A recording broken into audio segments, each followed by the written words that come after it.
Okay, so let's see what it takes to do an offline defragmentation of an Active Directory database. I'm logged in now to the domain controller that houses the database that I would like to defragment. And the first thing we have to do is we have to stop the AD domain services service. Once that's stopped, then we can run ntdsutil to actually perform the defragmentation. And what this does is this actually makes a copy out to a different location. It copies the actual ntds.database file, copies it to another location, and then performs the defragmentation on it. And then you can notice there on line 16 that I'm using ntdsutil, and I have activate instance ntds files, compact2, the database folder, and then QQ.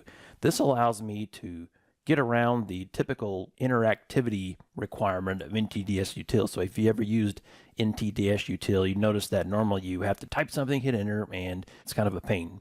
Using this syntax, I can do everything in one line. All right, so I will go ahead and run this and see what happens.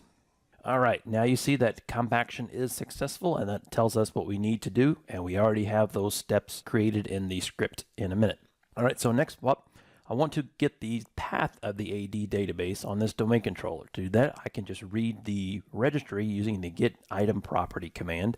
I'll assign that to db path, and then now you can notice that it is the path to the database. All right, so next up, I want to make a backup of the old database. So that's always a good idea to keep your backup. So to do that, I'm just going to copy it to a destination file called ntdsdit.backup. So pretty simple stuff.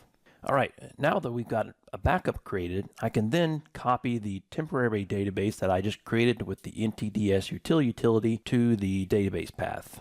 And this essentially overwrites the database. All right, next I will remove all the log files that we created, if any, and then finally we can start the service back up. All right, and that's all it takes to do an offline defragmentation on an Active Directory database with PowerShell. Thanks for watching.